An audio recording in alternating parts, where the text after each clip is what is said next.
Holden Caulfield's story opens at Pencey Prep, the prestigious boarding school he's been attending. Well, attending might be a generous term because Holden is about to be expelled for the fourth time. He has failed every subject except English, and the administration has decided they've had enough of him. Holden, however, doesn't care much. To him, Pencey is just another place full of phonies, a word he uses frequently to describe people he considers insincere or superficial. Holden is 16 years old, tall, skinny, with a patch of gray hair that he often points out to others. He wants to seem older than he is, and this streak of gray feels like proof that he's seen things. But in truth, Holden is a bundle of contradictions. He's judgmental yet sensitive, rebellious but desperate for connection, cynical yet secretly yearning for innocence. His dismissal from Pencey is not a surprise to him. He knows his parents will be furious when they find out, but he decides to avoid the confrontation altogether by leaving the school early. Holden spends his last evening at Pencey packing his bags and reflecting on his peers. There's Ward Stradlater, his charming but shallow roommate, and Robert Ackley, the unhygienic loner from the next room. Both irritate Holden to no end, but for entirely different reasons. Stradlater is confident and popular, everything Holden isn't, but he's also careless and self-centered. Ackley, on the other hand, is socially awkward and clingy, a constant source of annoyance to Holden. The tension with Stradlater boils over when he asks Holden to write an English composition for him while he goes on a date. Holden reluctantly agrees but decides to write about something personal. His younger brother, Ali, who died of leukemia. Ali is a constant presence in Holden's mind, a symbol of purity and goodness in a world Holden finds increasingly corrupt.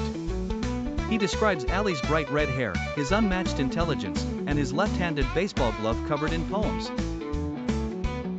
Writing about Ali is emotional for Holden, but it also fuels his anger when Stradlater returns and dismisses the essay as useless because it isn't the type of composition he wanted. This triggers a fight, and Holden lashes out at Stradlater, accusing him of being too shallow to appreciate anything real. After the fight, Holden decides he's had enough of Pencey. He feels suffocated by the phoniness and decides to leave that very night instead of waiting for the official end of term. But before he leaves, Holden wanders around the campus, saying his silent goodbyes. He stops by the dormitory windows to glance at students laughing and talking inside. He doesn't like most of them, but there's something about their unguarded moments that makes him pause. For a fleeting second, he envies their ability to fit in, to play by the rules he despises. Holden heads to the train station with a mix of relief and anxiety. He's free from Pencey, but now what? He has some money, a vague plan to spend a few days in New York City before returning home, and a growing sense of alienation.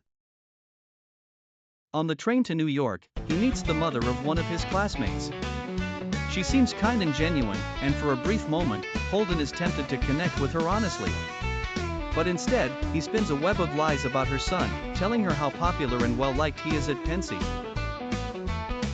It's not true Holden can't stand the kid, but he feels a strange compulsion to protect her from the truth, as if shielding her from disappointment. As the train speeds toward New York, Holden starts to imagine what he'll do in the city. He thinks about checking into a cheap hotel, going to bars, and meeting interesting people, anything to distract himself from the mess of emotions swirling inside him. Yet beneath his bravado, there's a deep loneliness, a fear of being truly alone in a world he struggles to understand. Holden's departure from Pencey marks the beginning of his journey, both literally and metaphorically. It's not just a physical escape, it's an attempt to find something real in a world he feels has betrayed him.